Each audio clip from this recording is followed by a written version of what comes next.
So welcome everyone. Happy Friday to everyone. I am Dr. Nika White, and I am delighted to have you join me for Intentional Conversations, a virtual community chat.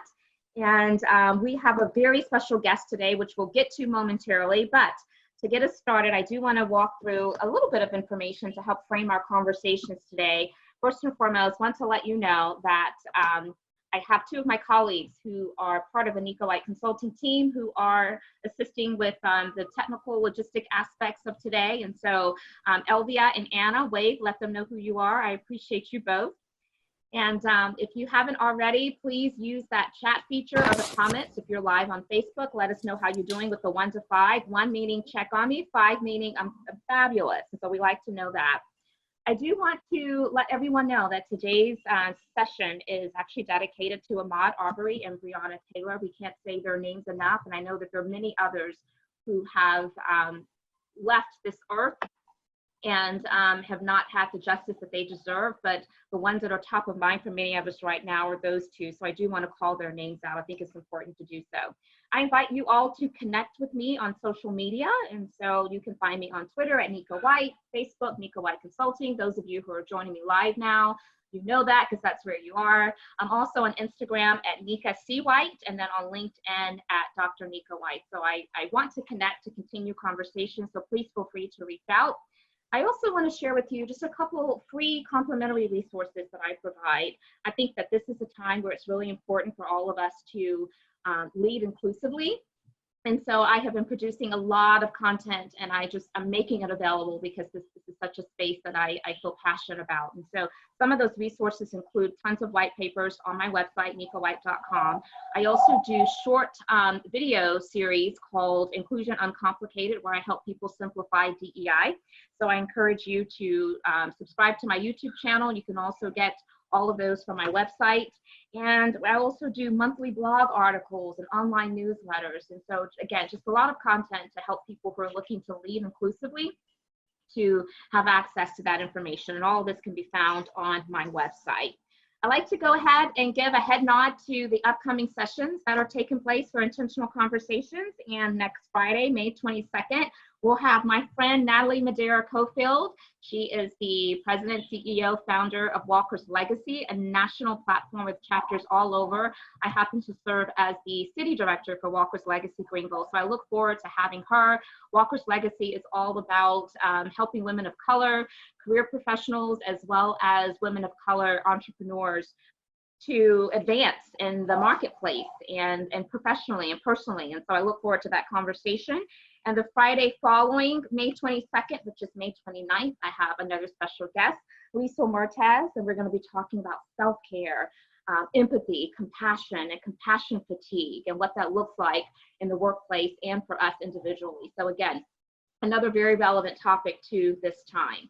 This next announcement is going to be brought to you by way of a quick 60-second video, and here we go.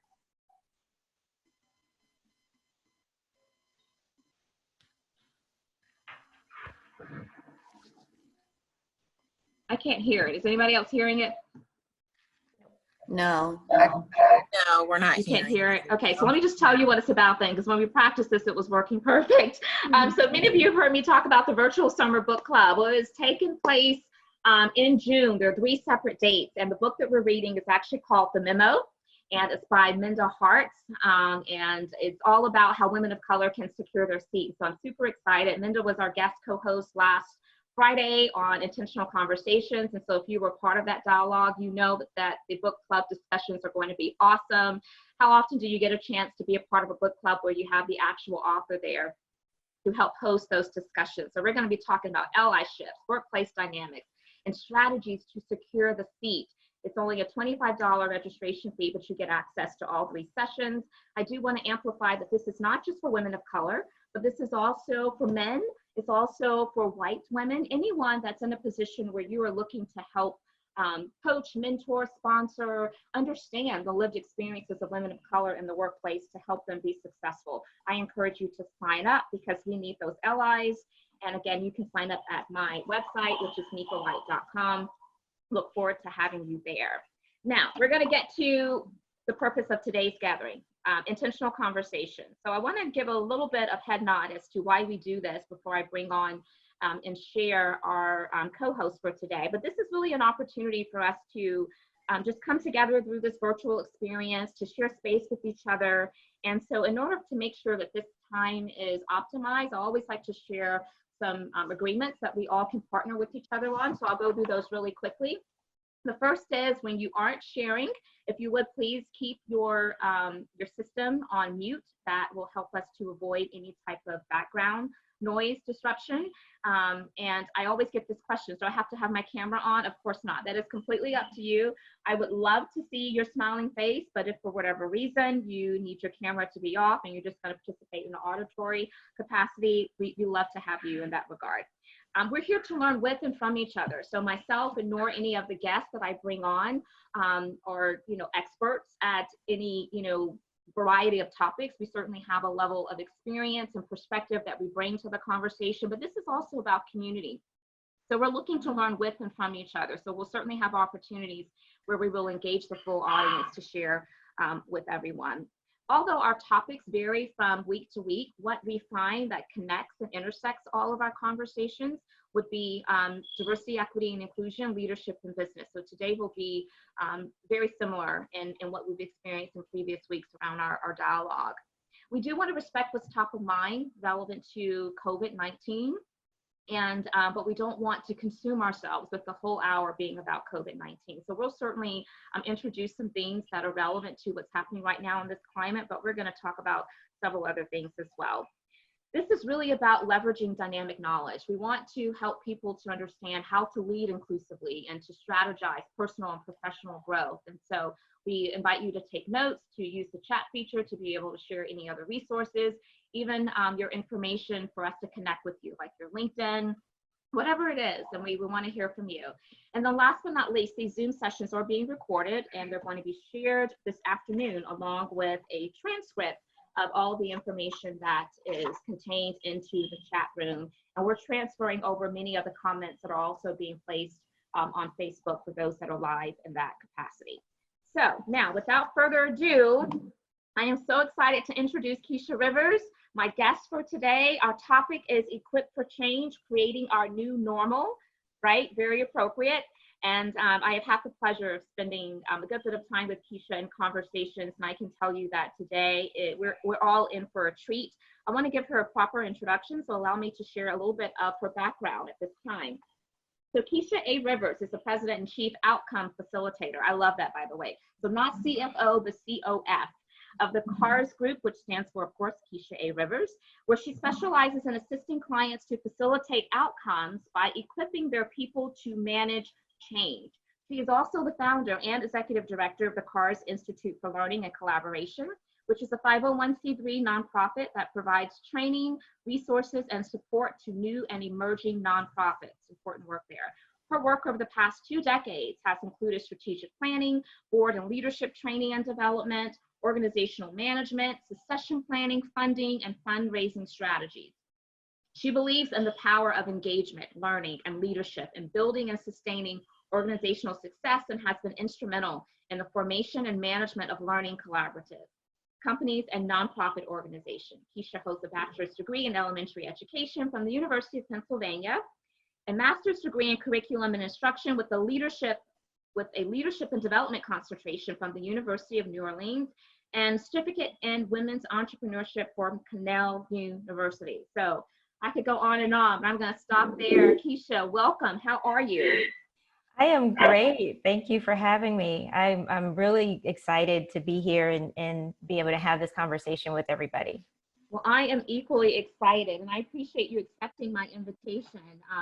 It seems like we have bonded over a number of things since we have started communicating with each other just over the last few months. And as I was reading your bio, I see why we've kind of really had this good connection immediately, because there's a lot of similarities into our paths.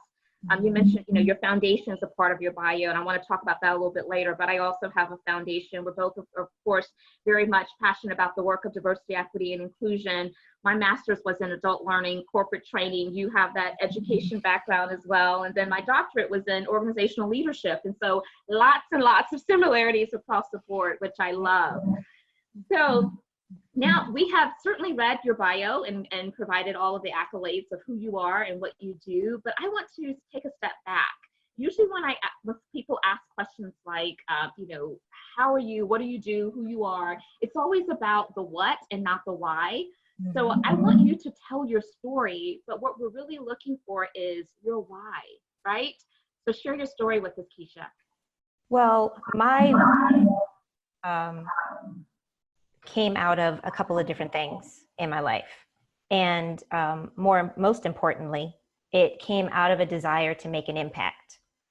And so what I found is that I was in New Orleans at the time of Hurricane Katrina, and I found myself in my house, sitting in the attic with my feet dangling over, watching water rise. And there was no way to get out. There was no hatch or anything in the attic. And as I'm sitting there and I'm listening to the wind, lashing, and the house is shaking, and I'm listening to people scream around me. And I kept thinking about if I drown in my house, is this it? Is this all that I have contributed to the world? I didn't do a lot of the things I wanted to do, but more importantly, I didn't feel like I really made an impact in terms of making a difference, so that when I'm gone, people would say, Keisha was here.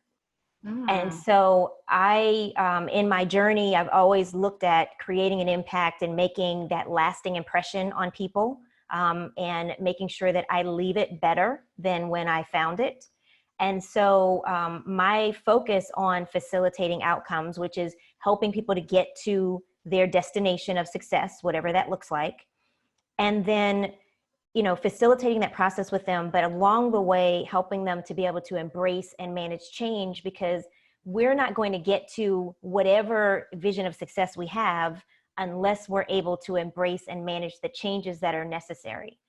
So mine came out of this isn't all that I want to be able to leave in this life. And so that's why I do what I do.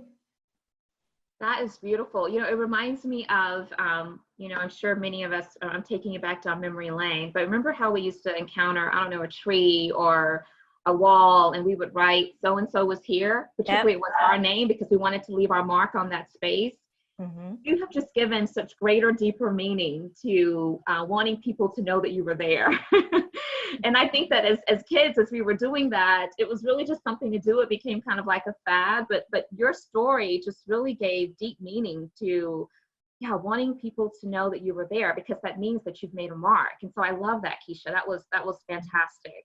So now all of you have heard me say at the start of today's segment that I'm dedicating this session to Ahmaud Arbery and Breonna Taylor. And I feel like the work of DEI, at least for me, and I think for many people that are practitioners in this space, it's also social justice work, right? So I feel it would be very irresponsible if I did not say their names in this conversation at any time that I'm giving kind of an audience.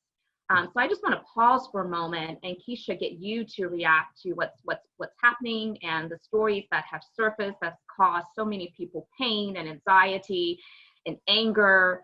Just reflect for a moment on Ahmaud Arbery and Breonna Taylor and share your thoughts with us. Well, when I first heard about it, it was a number of emotions, and particularly being a Black woman who I grew up in South Carolina.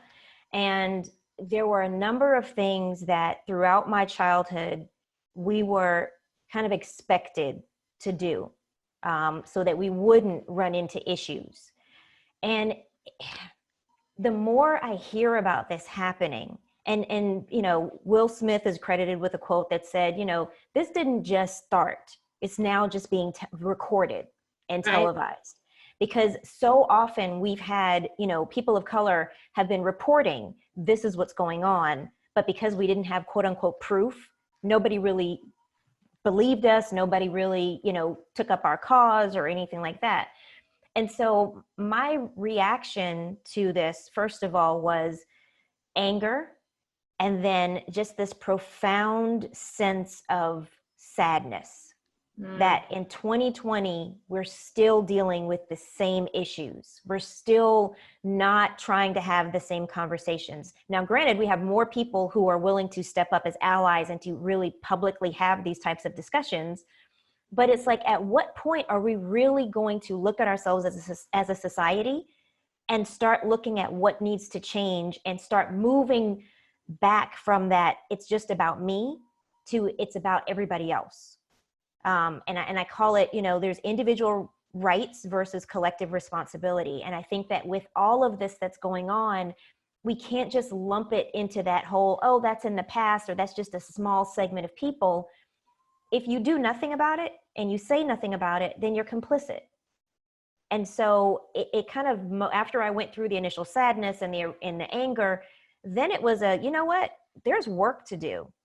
And we cannot be silent about the work. And if it's an uncomfortable conversation, it's an uncomfortable conversation that needs to be had. So that's where I am with it all and how I process all of it. I love it. Well stated. And I truly believe that there's a lot of good that comes out of crisis, right? Because sometimes it causes us to get all hands on deck and to realize that we can be a part of the solution instead of sitting back and waiting for others to solve the problem, right? Or try to capitalize on the opportunity. And so, it's interesting the time that we're in right now, this climate of COVID. And again, I did mention that we aren't going to talk about COVID an extended period of time, but I do think that is relevant to this conversation around crisis and the pain and the uncertainty that a lot of us are experiencing for a variety of reasons. But I was in a conversation with someone the other day, and we talked about how, I think so many of us are dealing with trauma right now, and that word seems so strong. And it's because we don't really realize what trauma looks like exactly. So sometimes subconsciously, we will just continue to go through life without pausing and stopping and trying to, activate self-care where it's necessary.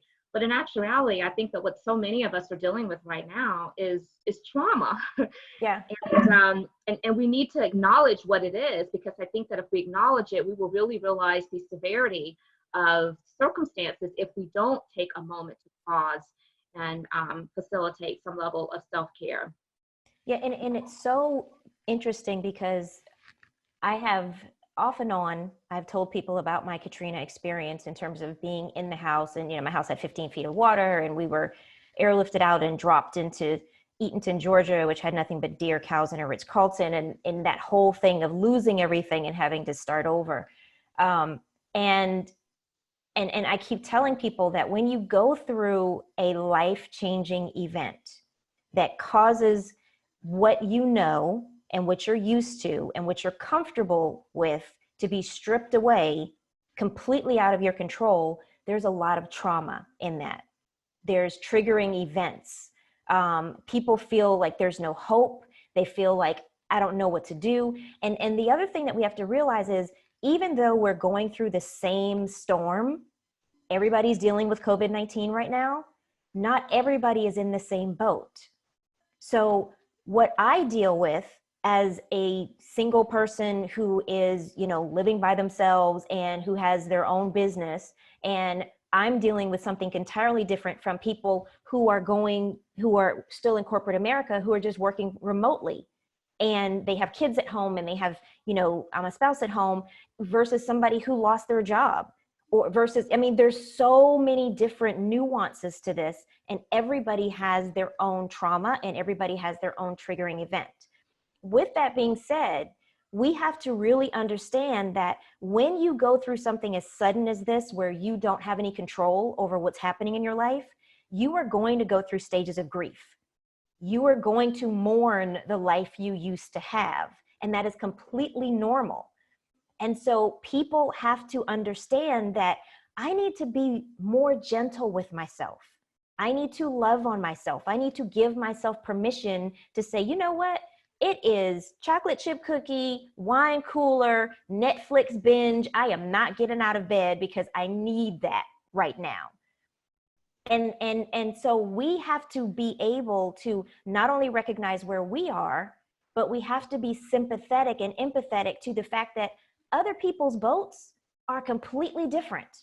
And I can't make judgments based on what I'm going through, because what they're going through can be completely different. That's true.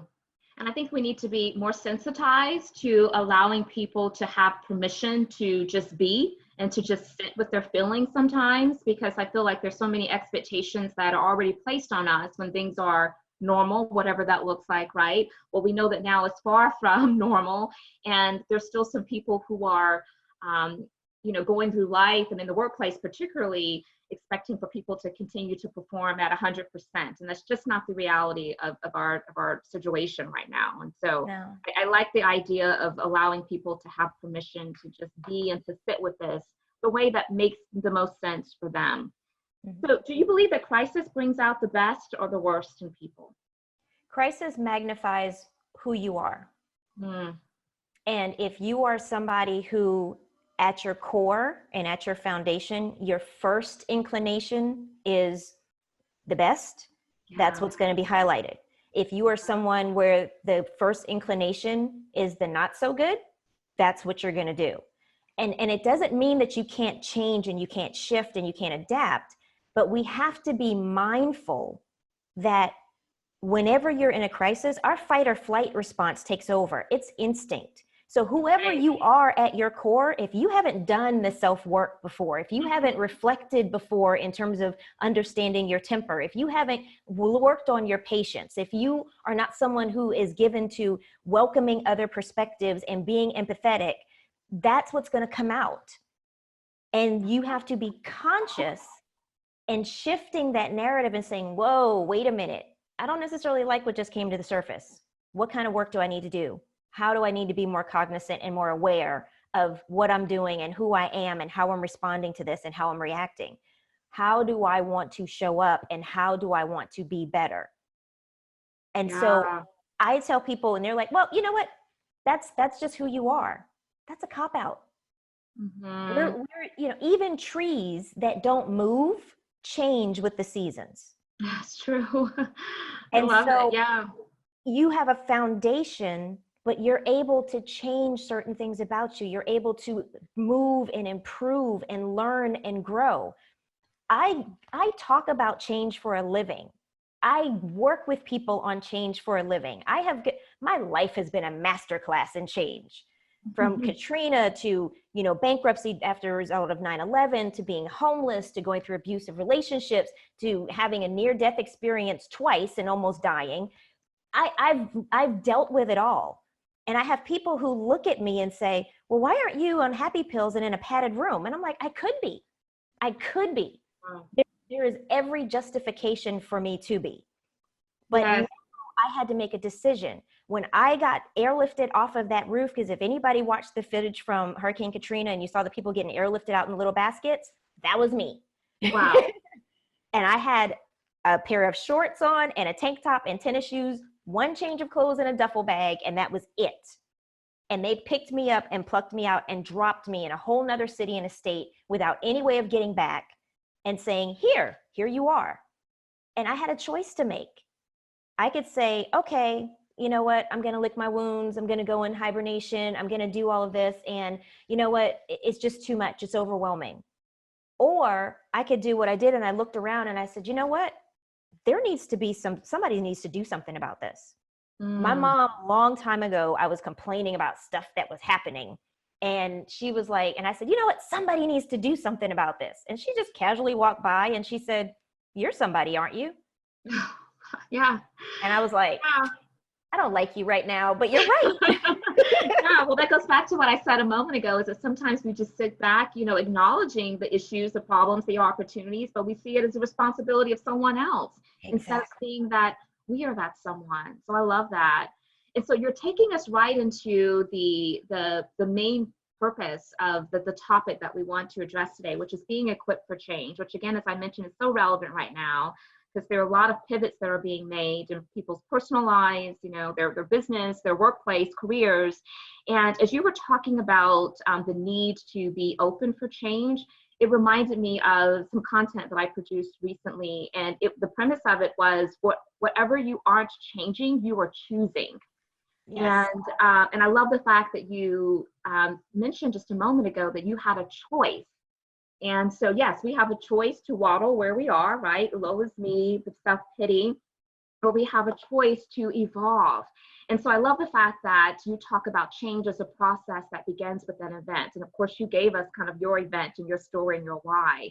And so let's talk a little bit more about the process that you go through in helping individuals to be empowered and equipped for that change process.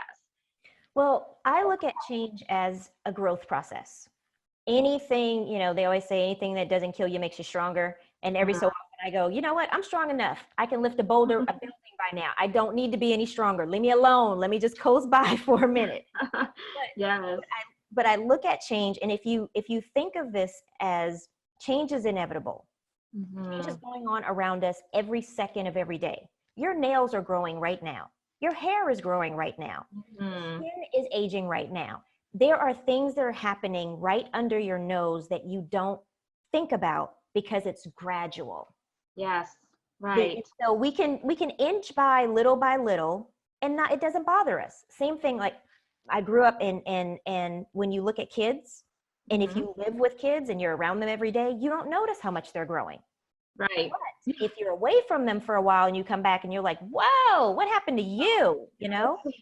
So change is always happening. The issue that we don't like sudden change. Right. Yeah. We want to be prepared for it. Right. So the whole thing is, I tell people, I said, change is a process. It begins with an event. We tend to focus on the event. Right now, everybody's like, we got to deal with COVID-19. No, COVID-19 is just the event. The process that we need to deal with is, how are we prioritizing work-life balance? How are we setting up or changing systems that are actually not working for employees and need to be changed? We are seeing firsthand how the essential people in our country and in our society are the ones that we used to think are the least of these and don't need to be paid a living wage. There are so many things that shine a light on the processes and what we've done before through sudden change that gives us an opportunity to look at, okay, how can we make this better? How can we adjust? So the process I go through with people is 3 steps. 1 is the catalyst. That's the event. That is the thing that came and knocked you upside the head. And you're like, oh my gosh, I wasn't prepared for this. I don't know what to do. And you have all the emotional responses and, you either, curl up in a ball or you say, I'm not going out like that because I ain't no punk. Right. Keep it moving. Fight or flight. Yeah. Right. So you have the catalyst. And so many people get stuck in the catalyst or the event that they miss out on everything else. So the catalyst is you have to react to that. You have to figure out what we're going to do to deal with this situation right here, right now. The second one is the shift. And the shift is when you take that step back and you say, okay, what's really happening here?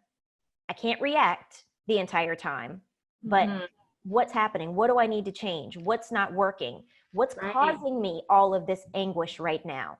What systems are being revealed as being broken that I need to address and I need to change and I need to adapt? How do I need to get better? Change is going to magnify who you are.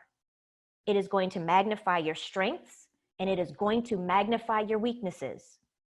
Use it as an opportunity to look at those weaknesses and figure out how you can make that better, how you can make that different. What support systems do you now need? What resources do you now need? You know what? You may need to be better to yourself. One thing I realized through this is I'm that type A workaholic. I always got ideas and there's stuff going on. Oh, I'll sleep later. I don't need, 8 hours. I can get by with 3. And there were so many different things on my plate that COVID forced me to sit down and to take a real hard look at what I was prioritizing. And whether or not I was still going along the path according to what I'd wanted, or if I needed to retool some things. I shifted some relationships. I shifted my responsibilities. I looked at things that I had in my notebook of ideas of things that I would get to when, and I said, oh, today is when. Let me pull this out and see what I need to do. So all of that, because it's a magnifying glass, you then have to make that shift in thinking.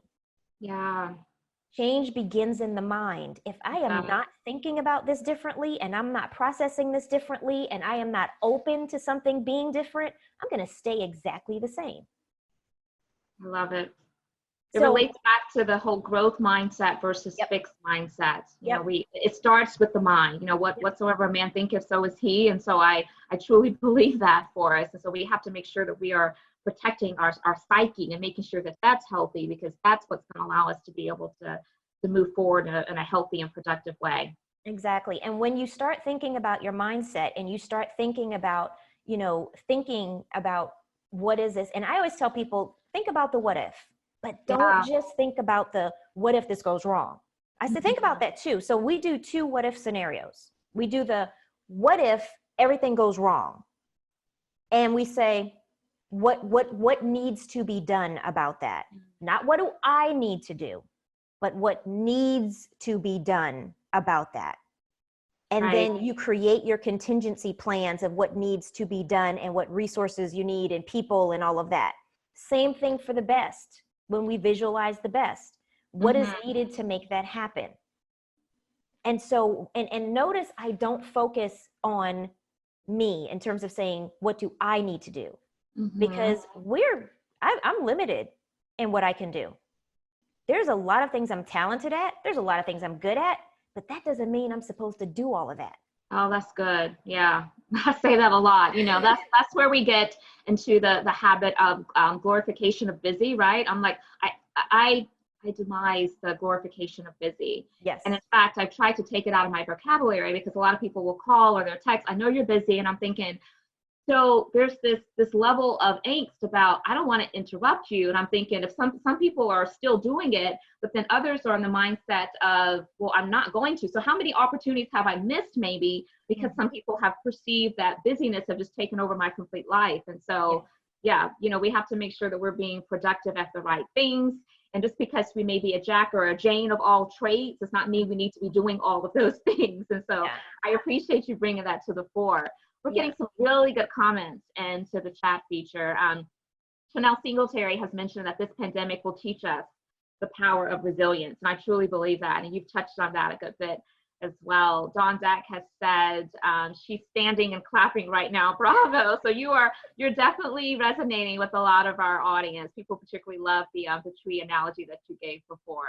So how have you been? Because you mentioned the word pivot. I think I've said the word pivot. It's become one of those words like unprecedented, that's just kind of tossed around, a lot these days. But how have you pivoted your business to create what you are defining as what's going to potentially be your new normal? Right. And that question actually brings me to step 3. The step step 3 is the new normal. Yes. So you go through the catalyst and dealing with the event. You go through the shift in terms of your mindset and thinking about what needs to happen and how it needs to be different and how you need to grow. And then 3 is the new normal. And so the new normal starts with this question. If money was no object, there were no limitations, and I wanted the life that would make me happy beyond all belief, what would that look like? I call it my mind movie of success. It is your new normal in terms of, you know what, I already figured out what's not working. This pain that I am feeling is telling me what's not working. What do I want it to be? And see, as we get older, we lose the capability of dreaming. Oh, yeah. And this is the thing that gets, because we immediately, when you start thinking about what's possible, you come up with 50 reasons why that's not going to work. Oh, well, I don't have this, and I don't have that, and I don't have this, and I don't have that. And a crisis will exasperate that. A crisis definitely has a way of causing us to forget our purpose, Exactly. Or abandoning our purpose. So I look at it and I said, instead of me thinking about what can't be done, why don't I just think about what I want and then ask myself, what is needed to make that happen? Not what do I need to do? Not what do I need to bring to the table? Because we also have this whole egocentric view of ourselves that we have to make it all happen because we are the only ones who can do it, and we are the end all and be all. No man or woman is an island. You Right. cannot do it all by yourself. So in step 3, where we talk about the new normal, I have reinvented myself in so many different ways. And I tell people I'm on Keisha 4.9 right now, which means I'm 49. I just turned 49 in February. Keisha 5.0 is going to be nuttin' nice. Let me tell you that right now. I But love I it. have versions of myself because it's okay for me to shift. Like I gave the tree analogy.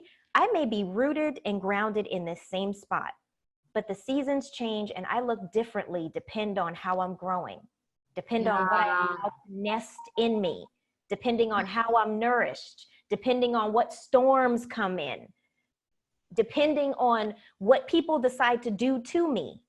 All of that changes who you are foundationally. And if you are not recognizing the changes in who you are, you're going to have a difficult time creating that new normal. Right. Because I you're love going to that. be using an old mindset and an old version to try to fit into something new, and that's not going to work. It's not going to work. That's not going to work.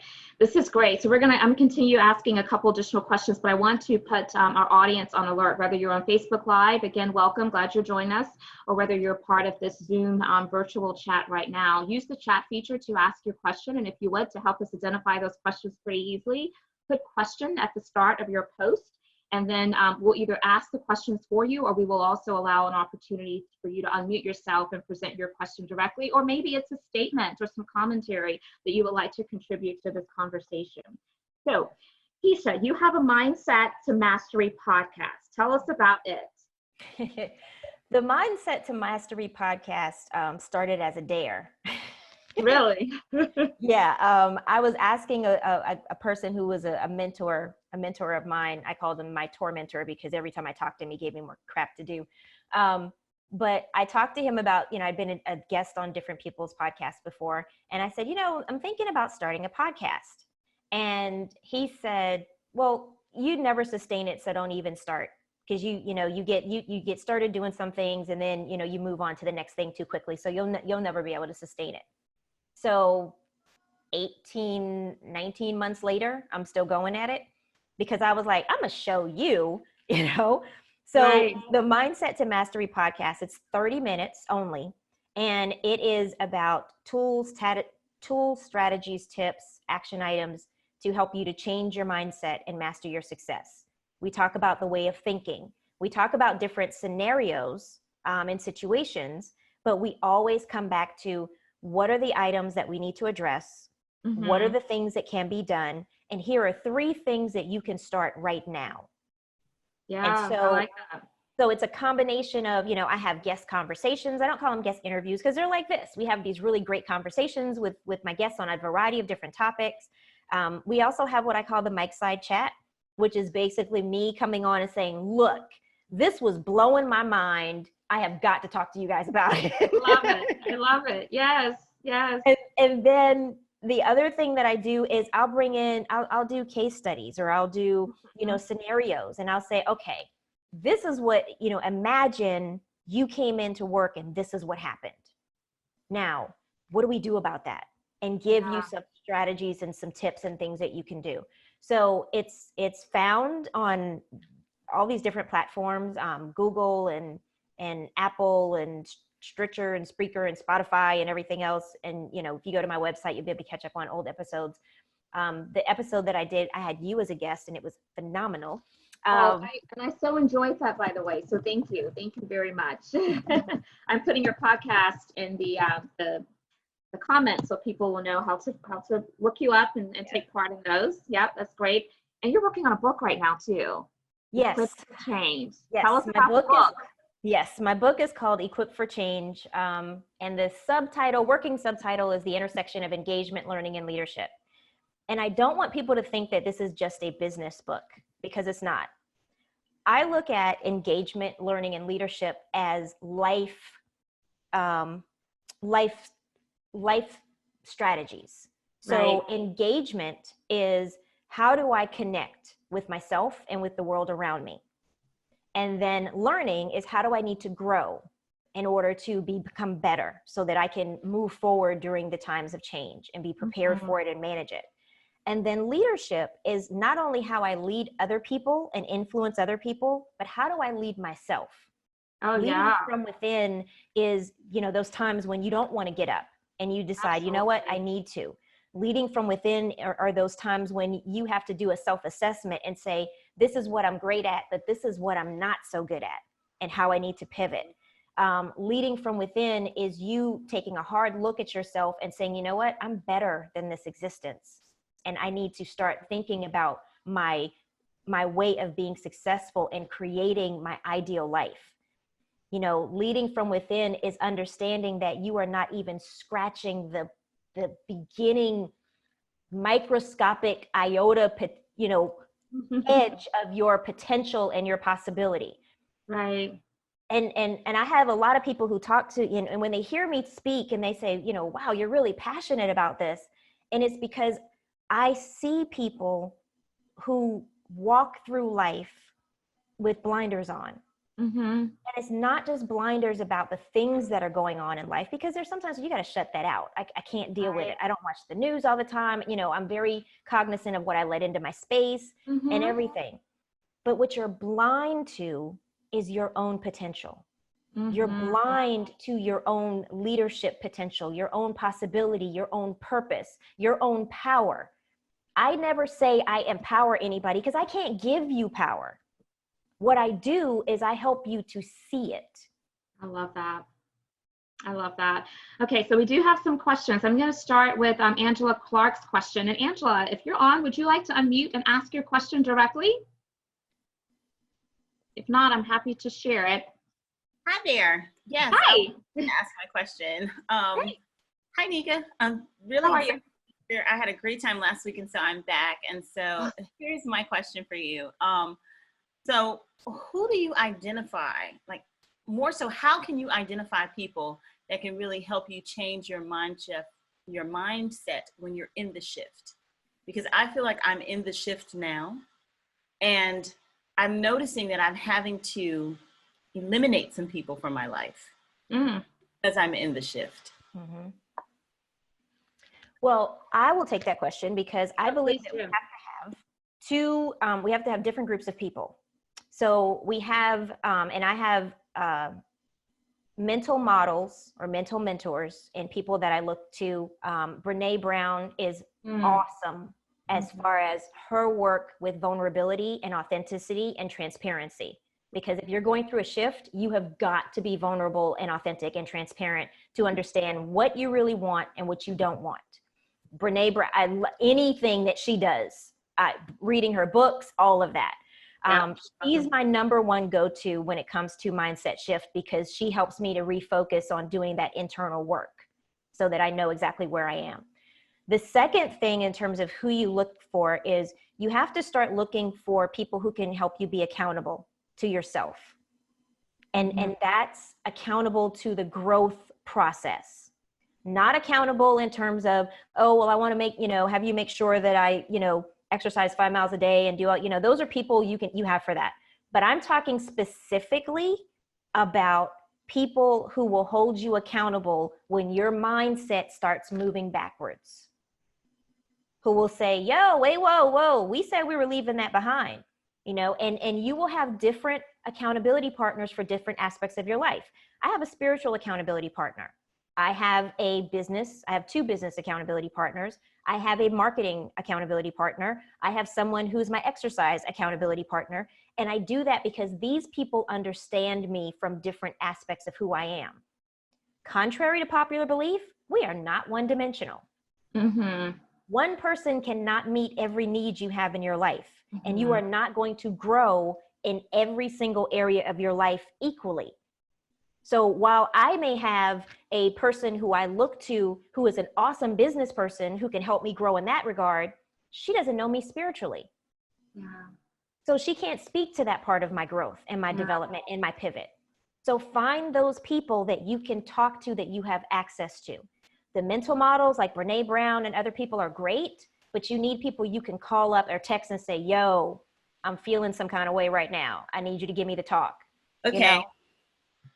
I have a concept for them for a book that I'm actually writing right now. and so I'm trying to find my goal friends, people who help me achieve my goals. So instead of looking for girlfriends that may or may not be, like you just described, the person that needs to help you with where you're changing spiritually, or where you're changing with your business when it comes to marketing or the financial side of your business, but looking for those goal friends, people that can help you get to that next level. Yep. I love that, goal friends. And here's the thing, you don't already have to know them. I reached out I think it's been like 3.5 years now, totally cold to somebody on LinkedIn. Okay. And was like, hey, I read your profile. I've watched the things you post. I am really fascinated by the things that you do. You are where I want to get to. Can we have a virtual coffee for like 15 minutes? Because I really want to talk to you about how you got to where you are. What is it that you do? And if you could give me 3 things about what you do in terms of advice. He said yes. At the time, he was the senior VP he was a high ranking person at Ralph Lauren. Didn't know me from Adam.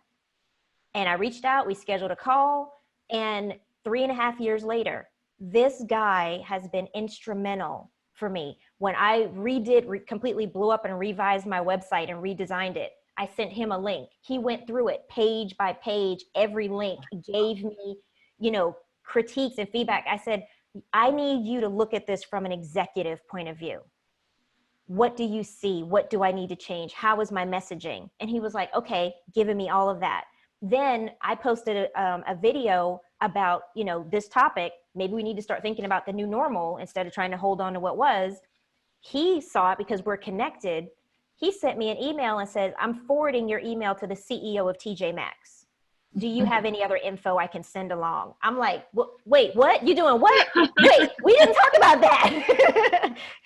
So just ask. I mean, the professional relationships that I have with people who are where I have been, where I'm aspiring to be, you just reach out and ask. 15-minute conversation. Hey, I would really love to find out where you are, how did you get here? What are the things I need to look out for? Be respectful. Keisha, can I have a 15-minute conversation later? Yeah, you can. Actually, if people go on my website, there's an option for a 15-minute assessment call. So you can have 15 minutes of my time. So Okay, great. I just posted Sis is shooting her shot. I love that, Angela. Yeah, shoot your shot. Shoot your shot. I'm not mad at you. I will tell you that that's one of the ways in which Keisha and I connected. She was on Twitter, or we were both involved in a conversation on social media. And, of course, during COVID, a lot of people have been pivoting their products, their services, even including shifting their pricing strategy. And so she had so much knowledge around it. I thought, well, I need to be thinking about this too. And she extended herself, and we spent, I don't know, maybe at least an hour or more. Yeah, walking through all the specifics of the strategy that you use. And it was so helpful to me. And so thank you. And again, you didn't know me, but you extended yourself, and that's how in which we connected. So I want to go to another question. If Tamia has a good question. Tamia, would you like to unmute yourself and ask your question directly? Sure. Hi. Hi. This is something I've dealt with a very close girlfriend of mine for years, and she just works herself into like her vertigo will show up, and she's just unable to stop, unable to practice self-care. And I don't really have that problem because, and I don't know why I don't have it, but I've known her for, decades now. And I just want to know what suggestions you have for people who just can't stop working, and that shift to how to prioritize themselves. And my name's Famia Adamson London. I'm in Charlotte, North Carolina. I'm in Charlotte. We gotta connect. Oh, definitely. Yes. So people who have an insatiable need to always be working are running from something.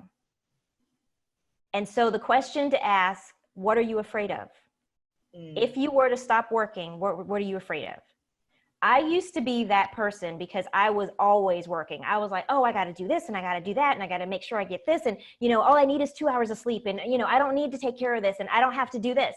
So the problem is, it wasn't until I realized that the reason why I felt that I had to work as much is because I grew up in a situation where money was always an issue. I started helping to raise my younger brothers and taking care of them at 7 because my mom was a nurse and she worked 12-hour shifts. And so I got a job at 15 and I was helping my family. Money was always an issue. We moved around a lot from house to house because money was an issue. So I was always thinking, I have got to work as hard as I can to make as much money as I can because of stability. My fear was instability. My fear was chaos. And so if you have someone that is over on the extreme side in any behavior, what are they afraid of? Okay. Because fear magnifies whatever you have, and oh my God, it magnifies the fear. It magnifies that sucker, puts it up on a billboard, and it keeps bringing it back to your conscious mind all the time, because the thing that you thought, oh my God, what if this happens? Now it's happening. COVID-19, Right. People are like, oh my gosh, what if I lose my job? You technically have your job, but you ain't getting paid. So you don't have a job right now.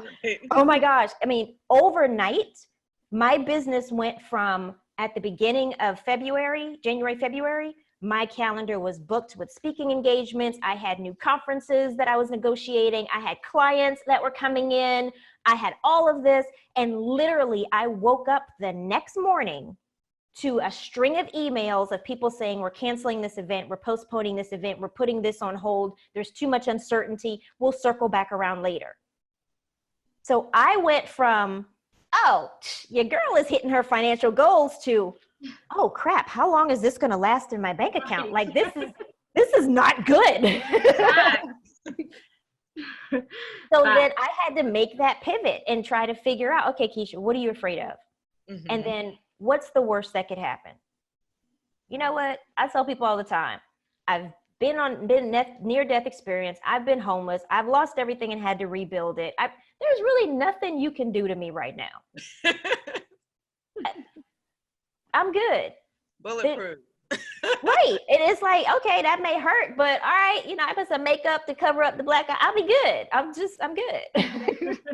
Thank you for that. You're welcome. Thank you for your question for me. Yeah. Okay. So would someone else like to unmute themselves and ask a question or contribute to the conversation with a comment? Now is your chance while I look through the chat.